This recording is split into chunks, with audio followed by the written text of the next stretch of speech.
ज़िंदगी में लोग कभी कभी ऐसी गलतियां करते हैं जो गलतियां करने के बाद उन्हें पछतावा भी नहीं होता। एक बाप ने अपनी बेटी को जान से मार दिए और उस झूठ को छुपाने के उस सच को छुपाने के लिए एक और जान ले लिया। और सोचने की बात तो ये है कि इसमें उसकी पत्नी भी शामिल थी। So hello welcome guys, my self Dheeraj and this is my channel कहानी हटके। सो 20 नवंबर कॉलोनी के ए 105 इंद्रपुरी में रहने वाले एक मनीष त्यागी जो वहाँ अपने फ्लैट में रहते हैं, उन्हें एक लाश मिलती है। जब वो लाश मिलती है तो वो जाते हैं थाना, वहीं के थाने में, और जाकर रिपोर्ट दर्ज कराते हैं। पुलिस अपने पूरे दल बल के साथ वहाँ पहुँचती है। पहुँचने के बाद वो सच में देखती है कि वहाँ एक लाश पड़ी होती है। लाश का चेहरा जला हुआ होता है और उसका पूरा शरीर ठीक ठाक होता है, यानी जिसने भी उसे मारा हो वो उसकी पहचान को छुपाना चाहता था। इतना कुछ होने के बाद पुलिस वहाँ जितने भी लोग खड़े होते हैं उनसे पूछताछ करती है कि क्या आपके घर से कोई लोग लापता है। वहाँ जितने भी खड़े लोग होते हैं वो उस लाश को देखते हैं, उसके कद काठी को देखते हैं, लेकिन देखने के बाद वो कहते हैं कि नहीं, कोई हमारा यहाँ नहीं है। इतना करने के बाद पुलिस थोड़ी सोच में पड़ जाती है कि आखिर इसे किसने मारा होगा, कौन है इसका कातिल। जब पुलिस उस लाश को पोस्टमार्टम के लिए भेज रही थी तो उन्हीं के बीच में से एक एसआई उसके पॉकेट में चेक करता है। जब वो पॉकेट में चेक करता है तो उसमें एक आधार कार्ड मिलता है। वो आधार कार्ड में उस आदमी का नाम सुदेश होता है, 40 वर्ष उम्र होती है, मकान 333 और गली 4 फेज़ 4 शिव विहार करनवाल नगर और पूर्वी दिल्ली लिखा होता है। जब इतना सारा चीज़ पुलिस को मिलता है वो सीधे उस एड्रेस पे पुलिस पहुंचती है। उस एड्रेस पे पहुंचते ही पुलिस को उसकी पत्नी अनुपमा मिलती है। अनुपमा को सारा माजरा पुलिस बताती है। वो पुलिस को बताने के बाद अनुपमा बोलती है कि हाँ, मेरे पति 2-3 दिन से घर नहीं आए, वो काम पे गए हुए हैं। इतना कहते ही पुलिस उन्हें सब कुछ बताती है कि हमें एक लाश मिली है जिसमें आपके पति का आधार कार्ड है। इतना सुनने के बाद अनुपमा कहती है कि हाँ, मेरे पति जो है वो आधार कार्ड लेके गए हैं। ये सब सुनने के बाद पुलिस उन्हें कहती है कि आप हमारे साथ चलो पोस्टमार्टम के लिए। हो सकता है कि वो लाश आपके पति का ना हो। लेकिन वो बेचारी फूट फूट कर रोने लगती है। पुलिस जैसे तैसे करके उसे मनाकर और ले जाती है पोस्टमार्टम के लिए। जब पोस्टमार्टम के लिए ले जाती है तो वो और वहाँ जाकर और उसे देखकर खूब फूट फूट के रोती है। जैसे तैसे करके पुलिस उन्हें समझाती है और समझाने के बाद फिर उन्हें वापस घर छोड़ आती है। ये सिलसिला चल ही रहा था। पोस्टमार्टम ख़त्म हुआ, वो अपने घर गई। पोस्टमार्टम के बाद पुलिस को ये पता चलता है कि ये लाश जो है किसकी है। पुलिस अभी भी ये सोच में थी कि ये लाश किसकी है, किसने इसका कत्ल किया, आखिर कौन है। पोस्टमार्टम ख़त्म होने के बाद वो लाश अनुपमा को दे दी जाती है। अनुपमा और जितनी भी पत्नियां हैं उनकी तरह वो लाश का दाह संस्कार करती है।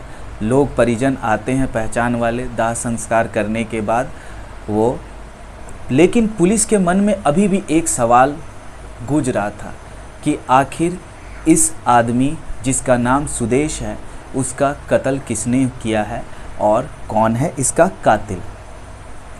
इतना कुछ होने के बाद पुलिस के दिमाग में ये चीज़ समझ में नहीं आ रही थी कि इसे मारने वाला आखिर है कौन। जब पुलिस ने और तफ्तीश बढ़ाई, मतलब वो जांच पड़ताल और करने लगे, तो उन्हें पता चला कि जिस लाश के बारे में वो पता लगा रहे हैं वो पहले से ही एक बहुत बड़ा कातिल है। जब उसकी कुंडली खंगाली गई तो पता चला कि जिसे मारा गया है वो ऑलरेडी एक कातिल है। दरअसल बात यह है कि सुदेश एक मध्य वर्ग फैमिली से बिलोंग करता था। वहाँ वो एक छोटे से मोहल्ले में रहता था जहाँ का माहौल ठीक नहीं था। उसके 2 बच्चे थे, एक का नाम था 17 साल का बेटा था सुनील और 13 साल की बेटी थी वंशिका। वंशिका क्योंकि वो माहौल अच्छा नहीं था, वंशिका एक लड़के के प्रेम में पागल हो गई थी और वो घर छोड़कर भाग गई। जब घर छोड़कर भाग गई, वहाँ से आने के बाद उसके फादर ने उसे एक्सेप्ट तो कर लिया, लेकिन वो ये बेइज्जती का घूंट बर्दाश्त नहीं कर सका। 18 तारीख को 2018 में उसने उसका कत्ल कर दिया। कत्ल करने के बाद उसे वहीं बगल के एक प्लॉट में ले जाकर दफना दिया और खुद ही जाकर थाने में एक रिपोर्ट लिखाया गुमशुदगी का। वो धारा था 363 धारा के तहत उसने मुकदमा किया। जब उसकी जांच पड़ताल की गई तो पता चला कि उस लड़की का कातिल उसका बाप ही है। दरअसल जब ये कत्ल उसने किया तो उसे सज़ा दी गई और सज़ा के तौर पर उसे जेल दिया गया। लेकिन 2021 में जब कोरोना काल आया तो उसमें बहुत सारे कैदियों को कुछ देर के लिए रियायत दिया गया कि वो अपने फैमिली के साथ रह सकते हैं और 21 नवंबर को उसका पेरोल ख़त्म हो रहा था। जब उसका पेरोल ख़त्म हो रहा था तो उसके दिमाग में ये डर बना हुआ था कि मैंने जो गलती की है उसकी सज़ा मुझे मिल के ही रहेगी। तो इसलिए वो डर था और वो बहुत परेशान था। परेशान होने के कारण उसे फिर 21 तारीख को जब उसे पेरोल ख़त्म हो रहा था तो उसे जाना था थाना अपने आप को वहाँ पे सरेंडर करने के लिए, लेकिन वो नहीं जा सका किसी कारणवश। 22 दिसंबर को फिर से उसका डेट था, लेकिन वो उस दिन नहीं पहुँचा जिसे पुलिस सोच रही थी कि ये कातिल है। वो तो ऑलरेडी मर चुका था, लेकिन पुलिस के मन में एक ही सवाल था कि आखिर इसका खून किसने किया और कातिल कौन है। जब इतना कुछ बात चल ही रहा था तो पुलिस के मन में एक शंका थी। आमतौर पे अगर कोई पति मर जाता है तो उसकी वाइफ 1 महीने तक शोक में रहती है, लेकिन उसकी बीवी वो डेली थाने आकर उसका डेथ सर्टिफिकेट मांग रही थी। पहली बात तो ये कि वो डेथ सर्टिफिकेट मांग रही थी, और दूसरी बात की ये कि अगर कोई सुदेश को मारेगा तो वो पूरी तरह से क्यों नहीं जलाएगा, उसके चेहरे को ही क्यों जलाएगा। ये 2 सवाल पुलिस के मन में थी और शक के घेरे में अब उसकी पत्नी अनुपमा भी आ चुकी थी। पुलिस ने अपनी जांच पड़ताल और तेज की और कुछ लोगों को हायर किया जो चोरी छुपे उसके बारे में पता लगा रहे थे। उसने अनुपमा का फ़ोन सर्विलेंस पे दे दिया। सर्विलेंस एक ऐसी टेक्निक है जिसमें आप बिना किसी से पूछे और आप उसे टैप कर सकते हैं, आप उसकी बात सुन सकते हैं, लेकिन ये तभी पॉसिबल हो जब इसमें सरकार का इन्वॉल्वमेंट हो, मतलब सरकार आपको इजाज़त दे, नहीं तो आप ये नहीं कर सकते। अब जब पुलिस ने उसके फ़ोन को सर्विलेंस में डाला तो पुलिस को ये पता चला कि अनुपमा जो है वो किसी से बात करती है, और जब जांच पड़ताल और थोड़ी आगे बढ़ी तो ये पता चला कि सुदेश ही है जिससे वो बात करती थी। लेकिन पुलिस को एक और पुख्ता सबूत चाहिए थे उस सुदेश को पकड़ने के लिए। तो पुलिस और जांच पड़ताल करने लगी तो उन्हें एक सीसीटीवी फुटेज मिला। उस सीसीटीवी फुटेज में पता चला कि एक साइकिल पे सुदेश जो है वो साइकिल पे एक बोरे को लेके जा रहा है, लेकिन पुलिस यहाँ पर भी कंफर्म नहीं थी। वहाँ के लोगों से ये फुटेज दिखा के पुलिस ने पता लगाया कि ये आदमी कौन है। तो जब वहाँ के लोगों से पूछा गया तो पता चला उसके कद काठी से कि ये सुदेश ही है।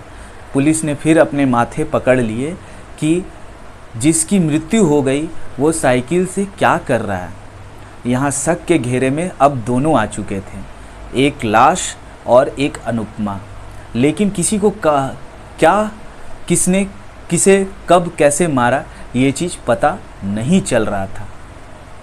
अनुपमा भी घेरे में आ चुकी थी और सुदेश भी। अब पुलिस ने क्या किया कि पुलिस ये फिराक में थी कि कैसे भी करके हमें इस सुदेश को पकड़ना है। सुदेश के जो अनुपमा के जो सर्विलेंस में बात हुए थे, जो फ़ोन टैपिंग से, उसमें ये पता चला कि सुदेश बोल रहा था कि लाइट रात में चालू रखना और गेट के ऊपर सादा कपड़ा डाल देना, मैं समझ लूँगा कि रास्ता क्लियर है। ये सब करने के बाद पुलिस ने तो सुन लिया था और पहले से ही अपने आदमी को वहाँ बैठा के रखा था। जैसे ही रात को सुदेश घर पहुँचता है, पुलिस उसे और उसकी पत्नी को दोनों को पकड़ के थाने ले जाती है। थाने ले जाने के बाद सारा माजरा पता चलता है कि आखिर वो लाश किसकी है। अब जब वो दोनों पकड़े गए, उन्हें बहुत देर तक टॉर्चर देने के बाद वो सच बक देते हैं। सच क्या होता है, सुदेश जो अपनी जुर्म की सज़ा काट रहा था, उसे पता था कि मैंने जो गलती की है उसकी सज़ा मौत ही है और मुझे फांसी हो के रहेगी। इसलिए वो बहुत परेशान था और यूं ही ऐसे ही देखते देखते एक दिन उसे एक टीवी पे एक आइडिया मिलता है और उस आइडिया को लेकर वो अपनी पत्नी के पास जाता है। वो अपनी पत्नी को बोलता है कि तुम जो है ऐसे ही करना जैसे मैं बोल रहा हूँ। वो एक आदमी को, मतलब लेबर को, अपने घर का पुचाड़ा करने के लिए, मतलब पेंटिंग वगैरह करने के लिए एक आदमी को हायर करते हैं। वो आदमी आता है और ठीक उसी के साथ जैसे भाई भाई जैसा ही वो लोग बिहेवियर करते हैं। और एक दिन क्या होता है, उसके कपड़े को वो अपने कपड़े से एक्सचेंज कर देते हैं, बोल के कि तुम्हारे कपड़े बहुत फटे हैं, तुम मेरे कपड़े पहन लो। वो भी बहुत बेचारा गरीब था, वो भी उसके कपड़े ले लेता है। और तीसरे दिन, जिस दिन इस प्लान को काम करना था, उस दिन वो लोग उसे खूब पिलाते हैं। लेकिन यहाँ सुदेश पीता नहीं है, उस आदमी को खूब पिलाते हैं और फिर उसे अपने एक लोहे की छड़ से उसे मारकर अधमरा कर जान ही ले लेते हैं। और फिर जाके वो खाली प्लॉट में उसे ले जाकर वहाँ फेंक आते हैं। लेकिन फेंकने से पहले वो क्या करते हैं कि उसके चेहरे को जला देते हैं और अपने आधार कार्ड को वहीं छोड़ देते हैं। इतना कुछ कहने के बाद सुदेश और उसकी पत्नी ये सब प्लान को अंजाम देते हैं। और उसने ये भी कहा था कि पुलिस आएगी तो तुम्हें ऐसे ही कहना है। इतना कहने के बाद पुलिस सारा माजरा समझ जाती है और समझने के बाद उन दोनों को उम्र कैद की सज़ा होती है। हमने जो आपको ये कहानी सुनाई, हमारा उद्देश्य समाज में जो रह रहे लोगों से आपको बचाना, अलर्ट करना और सावधान करना है कि हम जिस माहौल में रह रहे हैं वहाँ कब कौन कैसा है ये नहीं कह सकते हैं। इस वीडियो का उद्देश्य आपको बस ये दिखाना है। मिलते हैं, तब तक के लिए नमस्कार। ख्याल रखिए अपना।